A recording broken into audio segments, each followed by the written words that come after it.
Hoy en el video, los dos gigantes más peligrosos de la Biblia, YouTube. Los dos gigantes más peligrosos de la Biblia son primero y más importante, Og, rey de Basán. Og era un poderoso y infame rey amaritano de Basán, que reinó en Ashtarot en la época de Moisés y luchó contra los israelitas en su camino de regreso a la tierra prometida. Dios otorgó a los israelitas la victoria sobre las fuerzas del rey Og, y Moisés y los israelitas capturaron Basán, un país fértil al este del río Jordán, debido a la terrible fuerza de Og y la relativa inexperiencia de las fuerzas israelíes. La victoria fue significativa. Antes de que los israelitas se encontraran con Og, rey de Basán, hubo una batalla con otro rey amarita, Sián.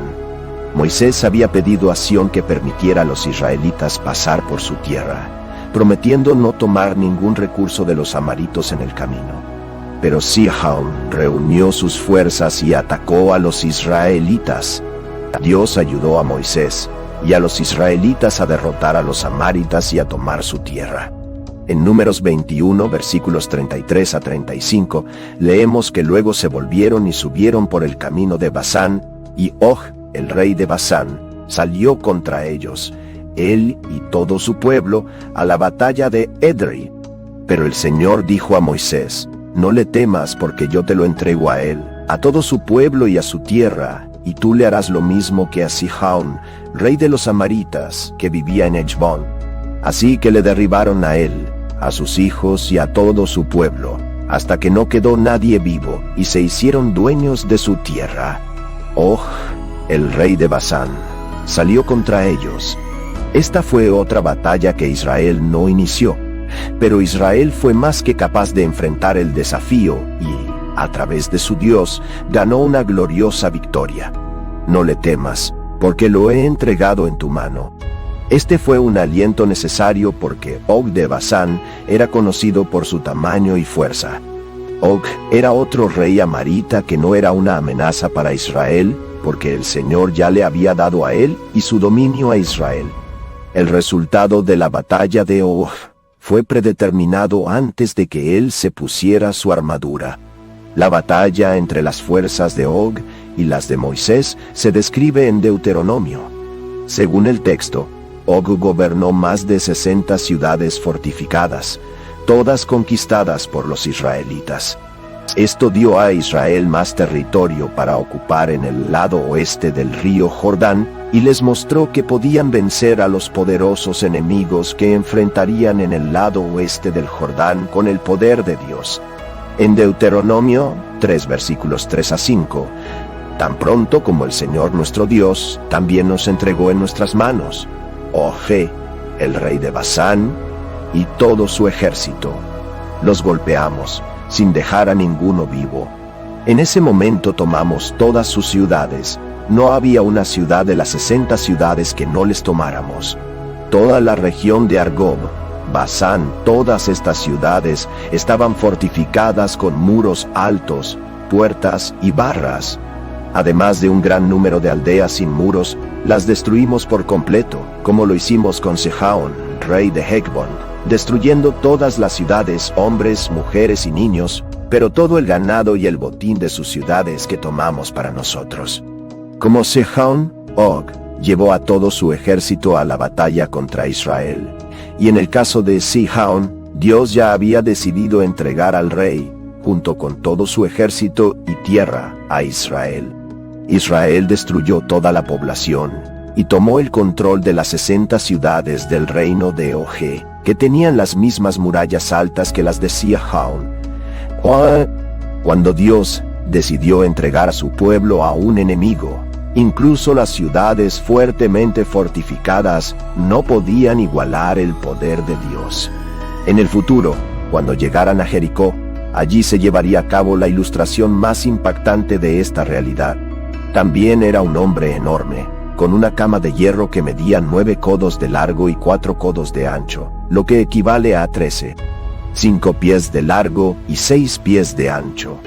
La inclusión de este detalle destaca el tamaño de Og, un hombre que necesitaba una cama de este tamaño. Probablemente era muy alto, 10 o 11 pies. Israel triunfó contra Sihón y Og, y tomó el control de sus extensas tierras en la orilla oriental del río Jordán. Después de ser derrotado, quedó claro que Og no era un gobernante débil. Israel no tenía razón para preocuparse por el tamaño de sus oponentes. Todo lo que se les exigía era recordar lo poderoso que era su Dios. En Deuteronomio 3 versículo 11, solo Og, rey de Basán, quedó del resto de los gigantes conocidos como los Réfame. He aquí, su cama era una cama de hierro.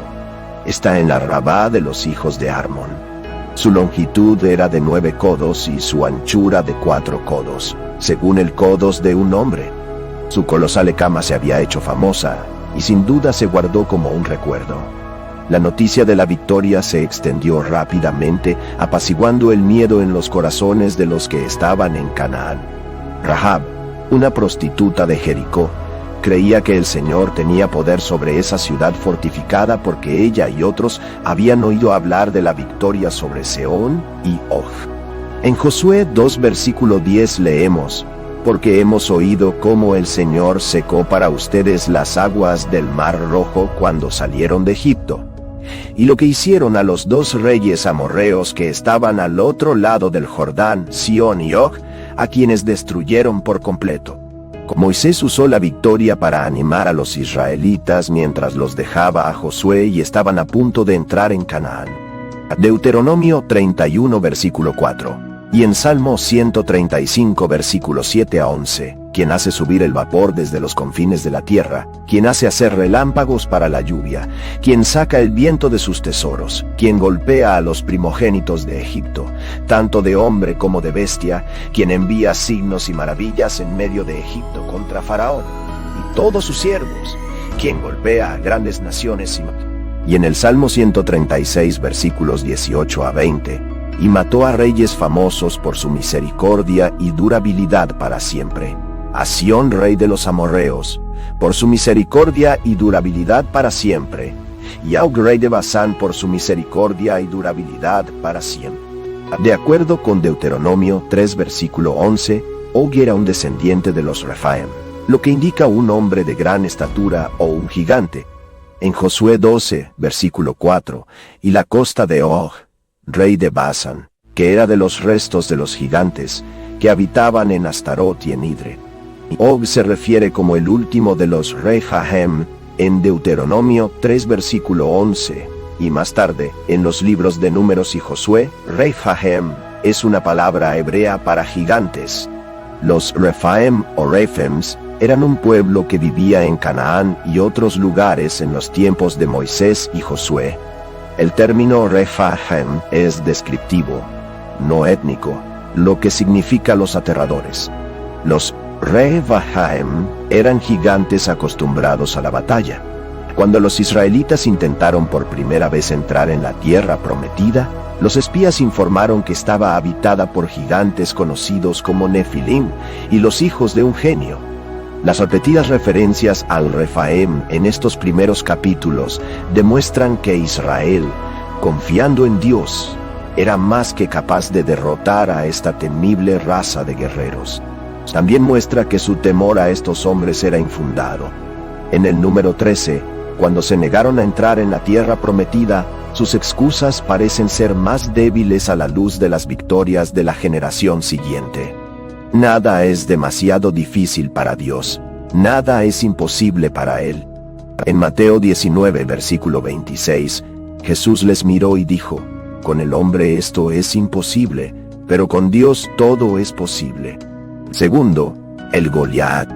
Goliat era un gigante filisteo.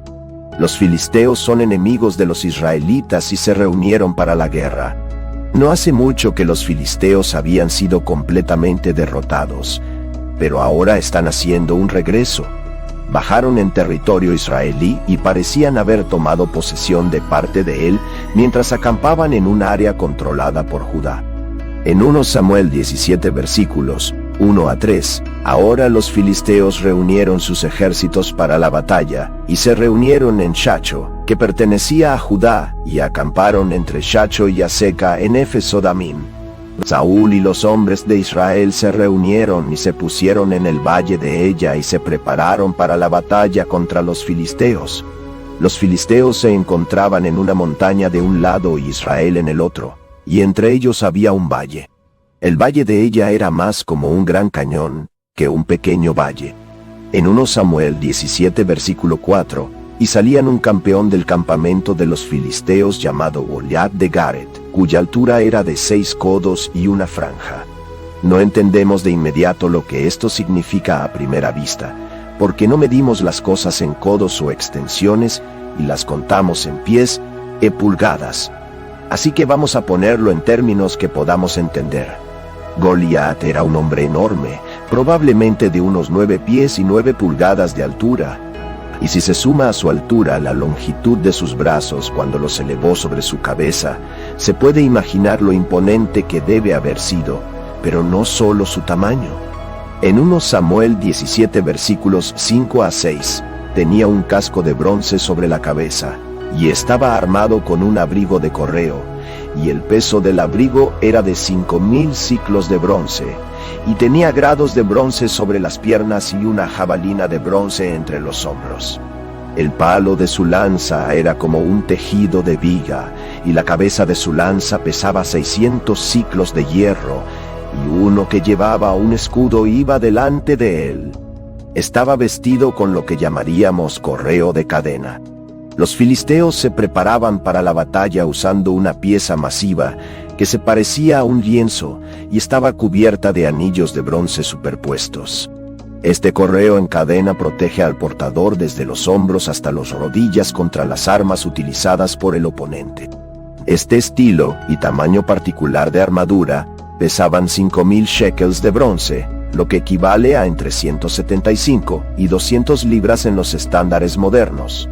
Goliat estaba armado con un casco de bronce, grescos de bronce para proteger sus esquinas y una jabalina de bronce entre sus hombros. Todos estos elementos estaban hechos de bronce, solo la cabeza de su lanza era de hierro y pesaba 600 shekels, que según el relato escrito son aproximadamente de 20 a 25 librasi.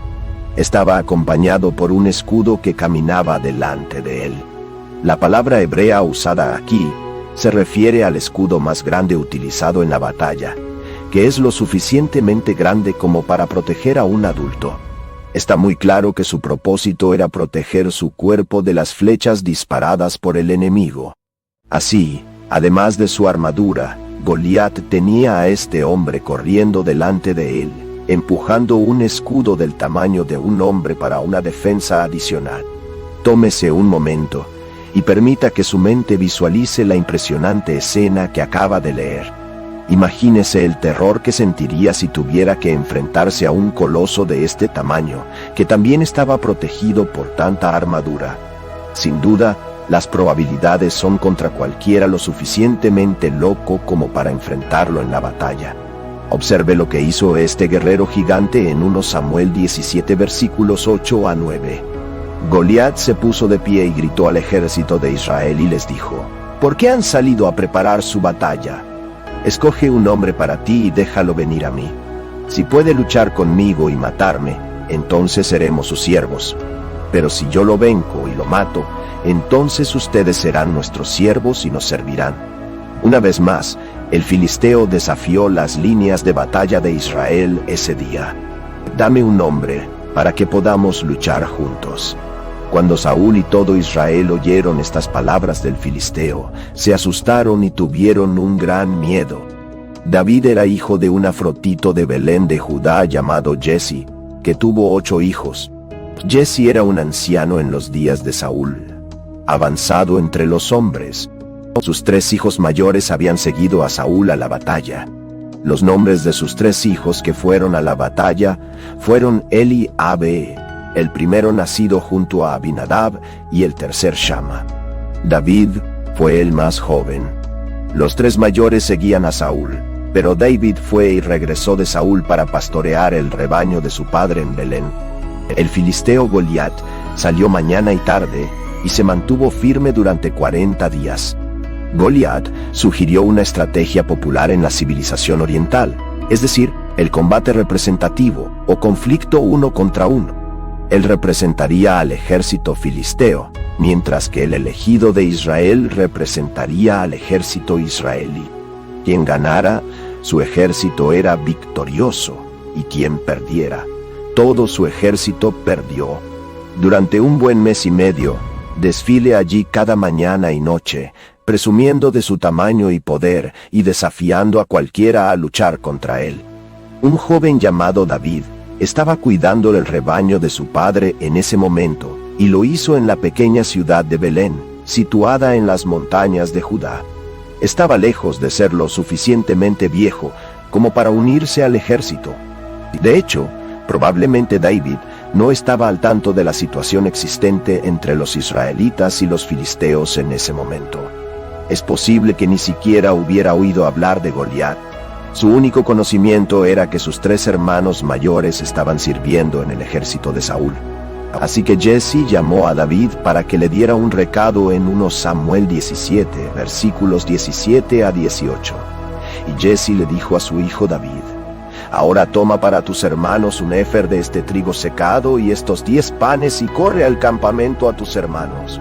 Y lleva estos 10 quesos al capitán de sus millares y mira cómo van tus hermanos y toma su compromiso».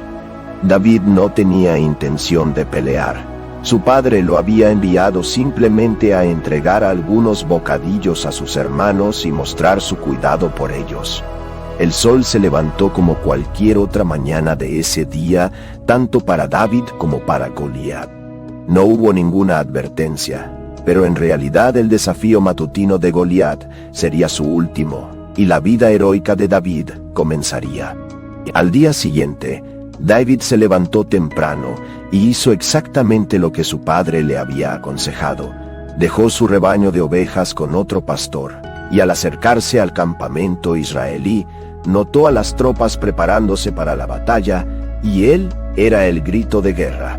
Simplemente deseaba observar lo que estaba sucediendo. Entonces David se apresuró a la línea de frente y entró a saludar a sus hermanos, dejando los suministros en el cuidado del encargado del equipo.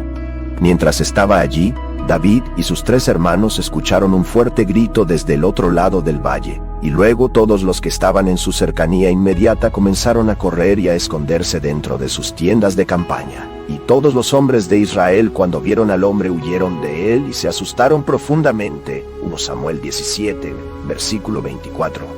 Recuerda, David nunca había visto ni oído hablar del desafío del gigante de Gad.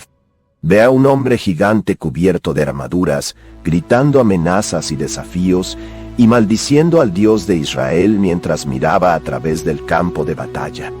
Ahora es el día 40 que los israelitas se enfrentan a Goliat, pero es la primera vez que David lo hace. En 1 Samuel 17, versículos 26 a 27, David habla a los hombres que estaban a su lado diciendo: «¿Qué se hará al hombre que mate a este filisteo y quita la desgracia de Israel? Porque ¿quién es este filisteo incircuncisado para que desafíe a los ejércitos del Dios viviente?». Saúl había inventado un plan para atraer a alguien a matar al gigante. El problema era que era el único hombre en el campamento de Israel que era capaz de luchar contra Goliat. Era más alto y más robusto que todos los demás, y era el líder del pueblo. Saúl ideó una estrategia que idealmente atraería a alguien más al combate. Prometió a quien mató a Goliat una gran recompensa, incluyendo la mano de su hija en matrimonio y una exención de impuestos para la casa de su padre. Una novia, una gran riqueza y una vida libre de impuestos no suenan muy mal, ¿verdad? Sin embargo, no fue suficiente para atraer a un voluntario. La gente de la zona inmediata de David le informó sobre el plan de incentivos, que incluía una variedad de motivaciones externas. Así que aquí David está vestido con su uniforme pastoral más simple y armado, solo con sus armas pastoral más básicas, su arpa y su bastón listos para luchar. Luego llega el punto de inflexión en 1 Samuel 17, versículos 41 a 46. Y el filisteo avanza y se acerca a David con su escudo delante de él. Cuando el filisteo miró a su alrededor y vio a David, lo despreció. porque era un joven, rojo y de buen rostro. Y el filisteo dijo a David: «¿Soy yo un perro que vengas a mí con bastones?». Y el filisteo maldijo a David por sus dioses. El filisteo también dijo a David: «Ven conmigo y te daré tu carne a las aves del cielo y a las bestias de la tierra». Entonces David dijo al filisteo: «Venes a mí con espada, lanza y lanza, pero yo te vengo en el nombre del Señor de los ejércitos, el Dios de los ejércitos de Israel, a quien has desafiado. Hoy el Señor te entregará en mi mano, y te golpearé y te quitaré la cabeza, y daré los cadáveres del ejército filisteo a las aves del cielo y a las bestias de la tierra, para que toda la tierra sepa que hay un Dios en Israel». Imagínese las posibilidades. David se quedó sin temor ante esta enorme criatura. Todo lo que David tenía era una lanza y una piedra contra un gigante, con una armadura de 200 libras, una piedra lanzada por el aire, y eso era todo lo que se necesitaba. Goliat cayó como un saco de piedras. En 1 Samuel 17, versículos 47 a 51. Y para que toda esta asamblea sepa que la salvación del Señor no es con espada y lanza, porque la batalla es del Señor, y Él los entregará en nuestras manos.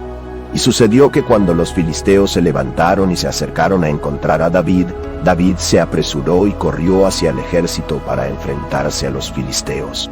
David puso su mano en su bolso, tomó una piedra y la tiró, y golpeó al filisteo en su frente, de modo que la piedra se hundió en su frente, y se cayó de cara a tierra. Así que David venció al filisteo con una lanza y una piedra, y derrotó al filisteo y lo mató. Pero David no tenía espada en la mano. Así que David corrió y se puso sobre el filisteo, tomó su espada, la sacó de su capa, lo ató y le cortó la cabeza con ella. Y cuando los filisteos vieron que su campeón había muerto, huyeron. Después de esto, los filisteos no se quedaron, se dispersaron cuando se dieron cuenta de que su campeón había muerto. Después, David trajo a Jerusalén la cabeza del filisteo. En cuanto a las armas de Goliat, David tuvo que usar la propia espada de Goliat para matarlo. El narrador dice que el héroe guardó su arma dentro de su tienda de campaña. Simplemente se quedaron allí como trofeos. Este conflicto crucial entre gigantes nos enseña 4 cosas. Primero, enfrentarse a los gigantes es una experiencia intimidante. Con la perspectiva perfecta y una distancia segura de miles de años, podemos mirar hacia atrás en la valentía y la victoria de Moisés y David. Sin embargo, considera, incluso con los ojos de la fe, lo que sería enfrentar la intimidante presencia de un brutal como él. David, por más que se afirme, mi Dios es mayor que él. Segundo, tienes que entrar en la pelea. Nadie más puede luchar por ti. Tu Og es tu Og, tu gigante es tu gigante, y tu Goliat es tu Goliat. No te preocupes si alguien te dice eso, pero para ti es un Goliat. Nadie más, ni siquiera un consejero o un pastor, ni siquiera un padre o un amigo, puede luchar por ti. Tercero, en Dios proporciona un sentido de seguridad. Moisés y los israelitas derrotaron a los suyos con confianza en Dios, que sirvió como fuente de estabilidad en sus vidas. Cuando has pasado una cantidad significativa de tiempo de rodillas, es sorprendente lo estable que puedes llegar a ser. Sin embargo, si intentas derrotar al gigante en persona, fracasarás. Cuarto, adquirir victorias es una experiencia que se quedará con usted. Se espera que recordemos los éxitos que tuvimos en el pasado. Se espera que compartimos nuestras historias de leones y osos, así como nuestras victorias personales contra Goliat. Tal vez no sepas lo que hay al otro lado del valle. Tal vez no tengas idea de lo gigante que es, pero está ahí, acechando. Esa incertidumbre por sí sola es enorme. Pero en comparación con el Señor Dios mismo, di con fe: la batalla es tuya, Señor. Es tu lucha. Confío en ti. Te doy todas mis armas y habilidades, y me presento ante ti confiando en ti. Si este contenido fue valioso para usted, le pido que me apoye con su suscripción para que no se pierda ninguno de nuestros próximos vídeos. Juntos, podemos iluminar más mentes y ampliar nuestro entendimiento. Gracias por estar aquí y que Dios te bendiga. No olvides dejarse el like, comparte el video y te suscribes al canal. Hasta la próxima.